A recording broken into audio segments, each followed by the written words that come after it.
అనుభవాల ప్రతిధ్వనులు వినడమనే కళ. తరతరాలుగా మన పెద్దలు మనకు అందిస్తున్న జ్ఞానాన్ని మనం నిజంగా వింటున్నామా లేదా విన్నట్టు నటిస్తున్నామా? రండి, ఈరోజు మనం మరిచిపోతున్న ఈ అద్భుతమైన కళ గురించి కాస్త మాట్లాడుకుందాం. మన సమాజంలో ఈ మధ్య ఒక విచిత్రమైన అలవాటు పెరుగుతోంది. బహుశా మనలో చాలామంది దీన్ని గమనించే ఉంటారు కూడా. ఏంటది అనుకుంటున్నారా? సరే, మొదటగా చూద్దాం, ఏంటి సమాజంలో వస్తున్న ఈ కొత్త అలవాటు. అదే అనుభవాన్ని ప్రశ్నించటం. తెలుగులో దీనికో మంచి సామెత ఉంది. అదే తాతకు దగ్గు నేర్పడం. అంటే ఏంటంటే, ఒక విషయంలో ఏళ్ల తరబడి అనుభవముండి ఆరితేరిపోయిన వాళ్లకి మనం వెళ్ళి ఏదో కొత్త విషయం చెప్పాలని చూడటమన్నమాట. అసలు దీని వెనక ఉన్న ఫీలింగేంటి? సింపుల్, నాకే బాగా తెలుసు అంతే. ఈ ఒక్క ఆలోచనే మొత్తం సమస్యకు కారణం. అయితే ఇక్కడ ప్రాబ్లం కొత్త నాలెడ్జ్ ఉండటం కాదు, అస్సలు కాదు. ప్రాబ్లం ఏంటంటే వినకుండానే మాట్లాడటం, ఎదుటివాళ్ల అనుభవాన్ని ఏమాత్రం పట్టించుకోకపోవటం. అదన్మాట అసలు సమస్య.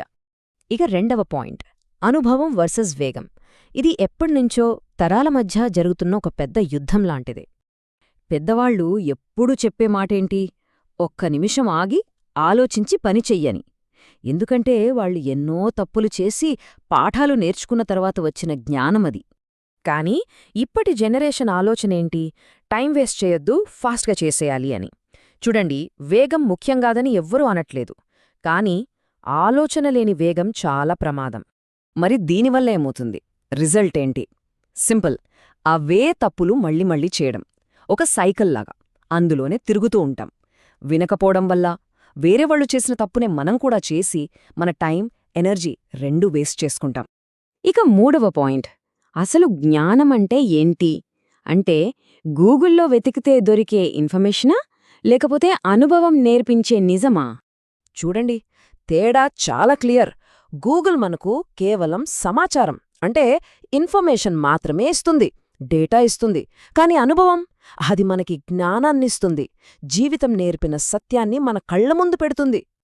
అందుకే అంటారు, ఒక పెద్దవారి దగ్గర ఉండేది కేవలం నాలెడ్జ్ కాదు, అది జీవితం నేర్పిన నిజం. అంటే కష్టాలు, సుఖాలు, గెలుపు, ఓటమి ఇవన్నీ చూశాక ఫిల్టర్ అయి మిగిలిన స్వచ్ఛమైన సారమన్నమాట. సరే, ఇప్పుడు మళ్ళీ మనం మొదలుపెట్టిన దగ్గరకే వద్దాం. ఈ తాతకు దగ్గు నేర్పడం అనేది నిజానికి దేనికి సంకేతం? ఇది మన తెలివిని కాదు, మన అహంకారాన్ని చూపిస్తోంది. నాకు అన్నీ తెలుసు అనే గర్వాన్ని బయటపడుతోంది. వినయంగా నేర్చుకోవాలి అనే ఆలోచన లేకపోవడాన్ని స్పష్టంగా చూపిస్తోంది. ఇక చివరిగా నాల్గో భాగం, వినేవాడే గెలుస్తాడు. మరి దీనికి సొల్యూషన్ ఏంటి? పరిష్కారం చాలా సింపుల్, కానీ చాలా పవర్ఫుల్. అదే వినడం. మార్పు రావాలంటే రెండు స్టెప్స్. మొదటిది శ్రద్ధగా వినడం నేర్చుకోవడం. ఇక రెండోది, ఆ తర్వాత జీవితం ఎంత అద్భుతంగా మారుతుందో గమనించడం. అంతే, వినడం మొదలుపెడితే జీవితం మారడం మొదలవుతుంది. అస్సలు మనం నిజంగా వినడం మొదలుపెడితే ఏమవుతుంది?